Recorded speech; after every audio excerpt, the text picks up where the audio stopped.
सफेद चद्दर बंद करो, बंद करो, बंद करो। धर्मेंद्र प्रधान इस्तीफा दो, इस्तीफा दो, इस्तीफा दो। शिक्षा में डकैती बंद करो, बंद करो, बंद करो। संकट पैदा हो गया है।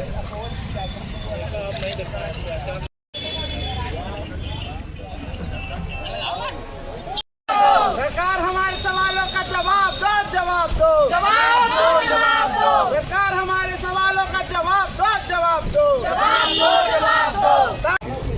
मेरा नाम अंजलि है। मैं भी एमपीएससी की स्टूडेंट हूँ और मैं इस धरने में बैठी हूँ ताकि शिक्षा में बदलाव आए। तो जैसे अभी बहुत सारे स्टूडेंट्स के सुसाइड हो गया है नीट पेपर लीक के कारण। वो स्टूडेंट्स अपने 17 साल पहले उन्होंने 12th कंप्लीट किया, उसके बाद एक साल में उन्होंने तैयारी की। किसी का 2 साल हो गया होगा, क्या किसी का 3 साल हो गया, किसी का अगर वो निम्न वर्ग से आते हो तो उनका आखिरी साल भी रहा होगा।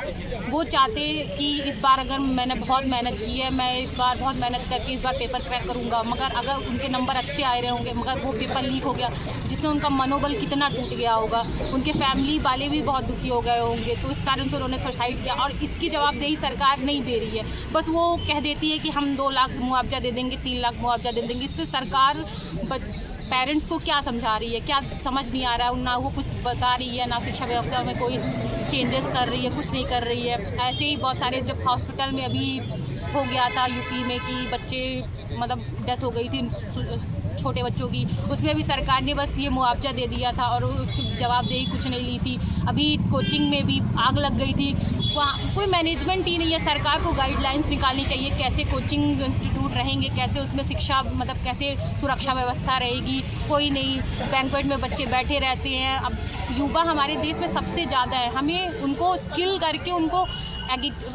करके उन्हें आगे बढ़ाना है। बट हमारे देश में युवा को पढ़ाई से तो बहुत ही दूर कर दिया जा रहा है क्योंकि इतनी गंदी शिक्षा नीति है जिससे हम उनको आगे नहीं कर पा रहे। एक तो ड्रॉप आउट बहुत हो रहा है, चाहे वो प्राइमरी सेक्शन से लेके सेकेंडरी हायर सेकेंडरी में भी देख लीजिए, ड्रॉप आउट इतने ज़्यादा है कि जो छोटे बच्चे वो आगे तो बढ़ ही नहीं पा रहे हैं। हम हायर स्टडीज़ में हैं, हम एमए कर रहे हैं, पीएचडी भी करेंगे, इसमें भी इतने सारे पेपर लीक। जैसे इन्होंने कहा कि नेट में भी पेपर लीक हो रहा है, चाहे नीट हो, चाहे एसएससी हो, चाहे कोई भी एग्ज़ाम हो, इतने पेपर लीक हो रहे हैं। हमें शिक्षा व्यवस्था को चेंज करने की ज़रूरत है। हम युवा को क्या चाहिए?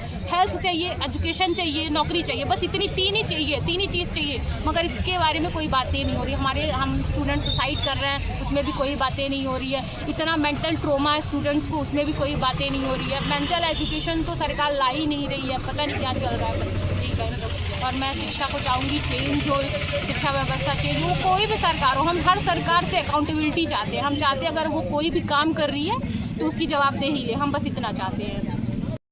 पकड़ना चाहते हैं। हाँ, 1 मिनट। शिक्षा में डकैती बंद करो, बंद करो, बंद करो। शिक्षा में सुधार लाओ, शिक्षा में सुधार लाओ। धर्मेंद्र प्रधान इस्तीफा दो, इस्तीफा दो, इस्तीफा दो। सरकार हर बात की जवाबदेही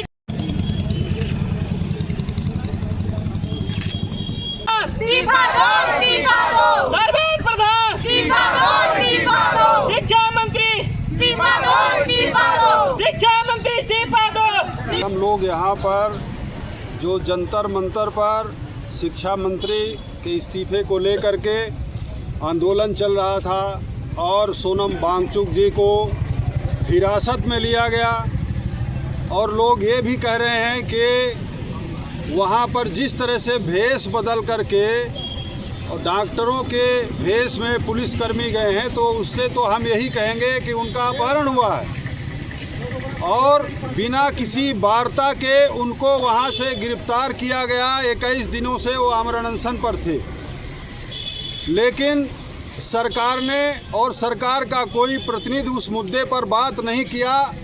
और जहां बच्चों का सवाल था कि 2 दर्जन से अधिक बच्चों ने आत्महत्या की नीट परीक्षा पेपर लीक मामले में, लाखों बच्चों का भविष्य बर्बाद हुआ, उस पर सरकार गंभीर नहीं है। तो हम एक रीवा के अंदर जो कल वहां पर संसद मार्च है दिल्ली के अंदर, उसके समर्थन पर यहाँ पर हम लोग आज धरने पर हैं और ये यहाँ से हम लोग संदेश देना चाहते हैं कि देश में बड़ा मूवमेंट बढ़ा इस आंदोलन का तो सबसे पहला मोर्चा रीवा के अंदर लगेगा। और ये भी कहना चाहते हैं कि ये सरकार तत्काल बच्चों को न्याय दिलाने का काम करे और धर्मेंद्र प्रधान का इस्तीफा ले।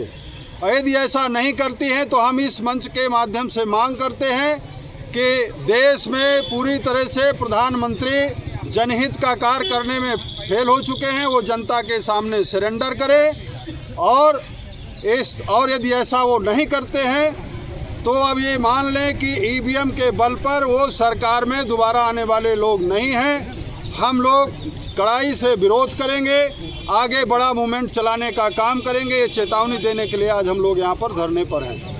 मेरा भी पेपर लीक हुआ है और पिछले 7 सालों में कई पेपर लीक हुए हैं, 70 पेपर लगभग लीक हुए हैं। तो जिस तरह से पेपर लीक हो रहे हैं, छात्रों के भविष्य के साथ नाइंसाफ़ी हो रही है। वो इतनी मेहनत करते हैं और एक दिन मिनटों में पेपर लीक जैसी समस्या उनके मेहनत में पानी फेर देती है। तो सरकार को इस पर जवाबदेही देनी चाहिए और इस तरह की समस्याओं पर रोक लगानी चाहिए। और हमारा सबसे बड़ा यही है कि शिक्षा मंत्री इस्तीफा दे। और जैसा कि सोनम सर ने बोला है कि ये हमारे आंदोलन की शुरुआत है और ये सरकार की जवाबदेही की शुरुआत है। ये हमारा किसी दल के लिए नहीं है कि हमारा किसी नेता के खिलाफ है, नहीं, ये स्टूडेंट्स के लिए है। और हमारा ये भी है कि सरकार की जवाबदेही देना शुरू करे। जिस तरह से ये सरकार पिछले कई मामलों में जवाबदेही नहीं दे रही है, तो हम चाहते हैं अब वो जवाबदेही देना शुरू करे।